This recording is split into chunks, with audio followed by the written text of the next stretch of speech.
me, and I will answer thee, and show thee great with the mighty things which thou knowest not. Amen. Next.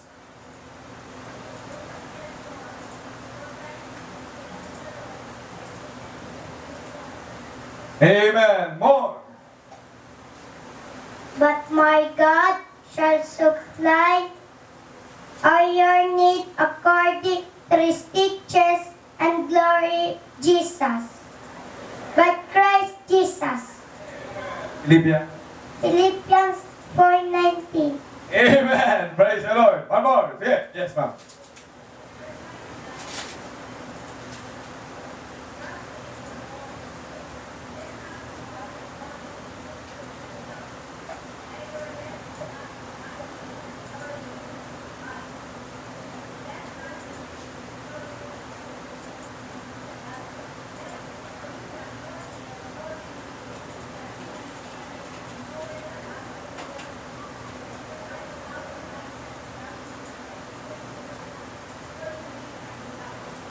Amen. More. Bakit yata wala akong naririnig ng mga tatay? Okay, come on. Sige.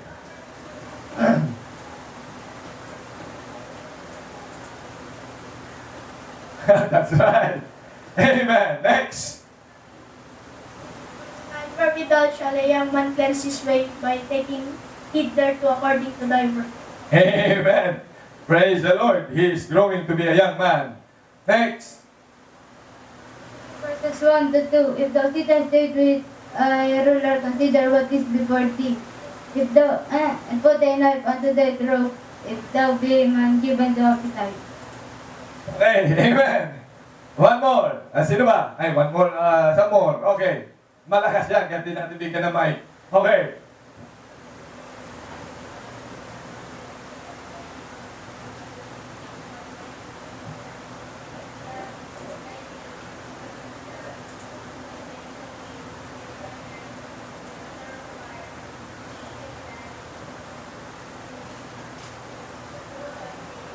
Amen. The pillar of cloud. Yes.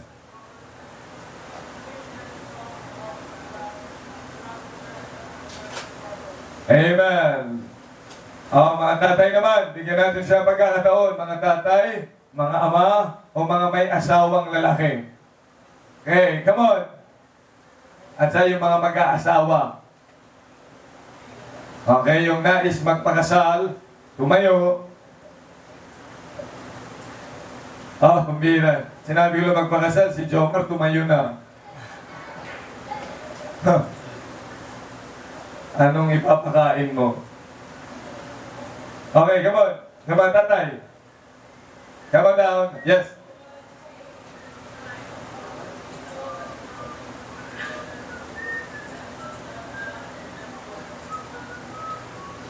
Amen. Next.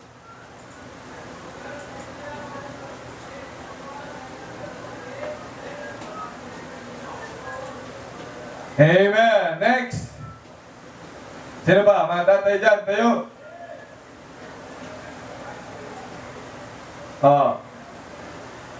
Ano daw? Pray without ceasing. Okay. Ayos na. Okay, next. Mga young people na mga lalaki. Lakas.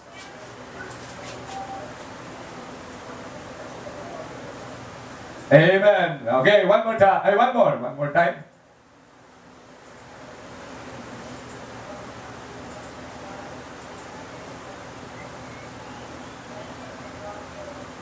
Amen. Okay, last. Sinang huling-huli?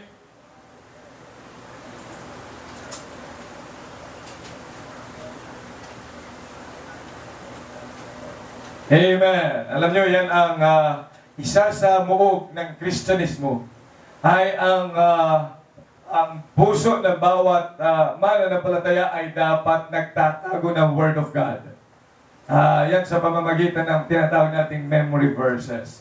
Kaya pag ikay Kristiyano, dapat yan ang matutunan mo. Are you saved? Ikaw ba ligtas na? Kung ligtas ka na, dapat talaga nagtatago ka ng salita ng Diyos sa iyong puso, sa iyong isipan, at yan ay isisiwalat mo. You've got to speak it out. Okay, ngayong hapon, tayo po ay may dalawang bisita. Kasama natin si PO1 Dennis Pakpako. Tama ba? Ayan, okay, si Dennis, galing pa sa Kalawan. Praise the Lord. Amen.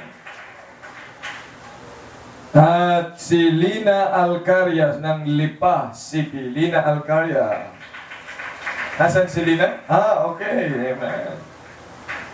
At ganun din ay galing naman sa Camp Eldridge si Hannah Jane Bukid. Hannah Jane, nasaan si Hannah Jane? Tayo kita yung Hannah Jane. Amen. Bisita siya ni Grace Tidoko. Okay, maraming salamat. At may mga bisita kahit sa hapon. At sa mga bisita po namin, we welcome you. Ito po ang Christian Bible Baptist Church.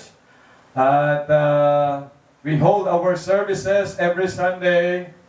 Kanina nag-umpisa ng alas 3 sa ating fellowship. Meron na Mother's Hour. Meron ding Father's Hour. At Young People's Hour. Hinohold natin yan at the same time. Then we have our discipleship at 4 o'clock. Pero kanina, we started earlier to give way with our promotion sa ating pong academy. Ang ating pong simbahan ay mayroong academy. Tayo nagpapasalamat sa Panginoon na that's 15 years ago ay nag-umpisa ang ating academy. Marami nag-graduate maging sa college, na nanggaling sa ating academy, and we thank God for that. So ngayong hapon ay gusto natin silang i-welcome. Let's all stand up, please. At awitin natin ang welcome song. Let's sing our welcome song. Welcome to Christian Bible Baptist Church. At I'd like you to go around and shake hands with one another.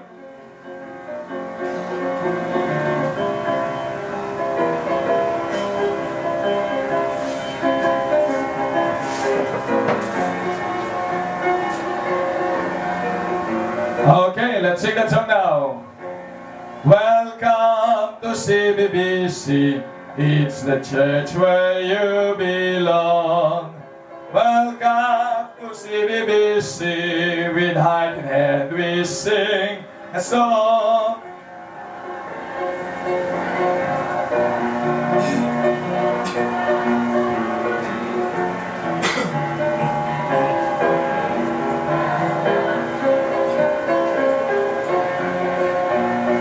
Amen. Okay, please take your seats now. Take your seats. Okay, this is the first time I'm going to ask, bago tayo kumanta, I'd like us to have a short prayer. Malalayan po natin ang ating investors conference. No? I'd like you to pray for the speakers. Ang una nating speaker ay si Pastor Earnhardt. Okay? Hindi po siya German, hindi rin siya American. Siya pa ay Pilipino sa puso't damdamin. Hindi nga lang sa kulay. Si Pastor Earnhardt, and then pag-pray din natin si Brother Joseph Saliba. Morning session speaker natin, isa siya sa session speaker. Of course, ang mga speakers galing din dito sa atin. At mapapakinggan nyo si Brother Randy, si Brother Alvin, si Sister Evel, si Sister Yoli. And then yung session sa hapon, si Brother Rolly at may mga kasama siya. And then sa gabi ay makakasama natin si Pastor Kalayan. So I'd like you to pray for the success of our first ever investors conference. So yung katabi po ninyo, I'd like you to pray together. And then kayong dalawa mag-pray. And then after that ay hihilingin ko si Brother June Bacongis na siya mag-pray in general para doon sa ating investors conference. So, I'd like you to get your partner. Kung kayo mag-asawa, maganda yung mag-asawa, magkasabi, mag-pray. Yung mga young people, lady to lady, okay? Huwag lady and a gentleman, okay? Don't do that. Sa mga mag-asawa,